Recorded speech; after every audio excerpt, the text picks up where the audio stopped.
Bienvenidos al canal de YouTube de Soluciones de Redes y Video. En este tutorial te explicamos cómo funcionan los adaptadores de corriente y fuentes conmutadas para entender cómo repararlos.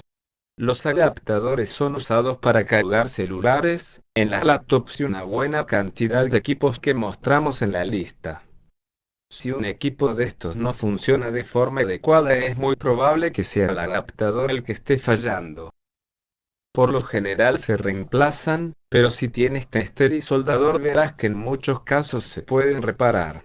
Vamos a tomar como ejemplo la placa de un adaptador que transforma la corriente alterna de 120 o 240 voltios según sea el país donde vivas, en 12 voltios de corriente continua. Tenemos que el adaptador tiene la entrada de corriente alterna y salida de corriente directa. La bobina principal divide la placa en dos circuitos, circuito primario y circuito secundario. Ahora veremos el funcionamiento paso por paso. En la entrada tenemos 120 voltios entrando por el cable. Luego entramos en la fase de protección.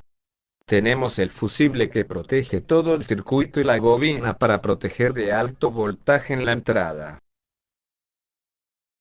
La corriente pasa por un puente de 4 diodos rectificadores. Esta corriente rectificada es filtrada por el capacitor principal. Pueden ser uno o dos capacitores que soportan hasta 400 voltios. La conmutación es realizada por un circuito integrado. Pasamos a la bobina principal. Este embobinado de cables de cobre es realmente el transformador que disminuye la tensión a 12 voltios.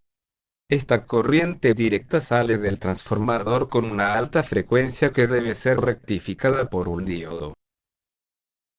Luego es filtrada por capacitores más pequeños que por lo general no superan los 30 voltios. Finalmente tenemos la salida de 12 voltios positivos en el cable rojo y 12 voltios negativos en el cable negro. Esta salida debe ser chequeada constantemente por un circuito de control que se encarga de garantizar una salida de 12 voltios estable.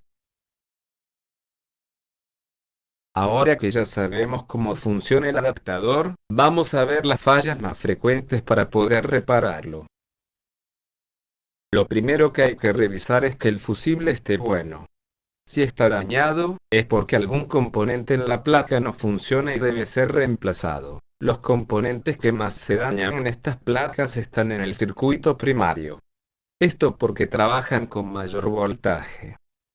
Los capacitores de esta parte son, en el 80% de los casos, los responsables de que el adaptador no funcione bien. A simple vista se puede ver que los capacitores electrolíticos no estén abombados o no hayan derramado el líquido. Ahora tenemos los diodos. Si alguno de los 4 diodos del puente rectificador está dañado, es mejor cambiar los 4. Cuando la corriente de salida está muy inestable, por lo general se debe a fallas en el circuito integrado de conmutación, o al octoacoplador. Estas piezas no son tan fáciles de conseguir. Los demás componentes como resistencias y bobinas casi nunca se dañan, sin embargo puede ocurrir. En esta lámina te dejo un resumen de las funciones de cada componente. Espero que este video haya sido de tu agrado, no olvides darle like si te gustó y suscribirte. Saludos.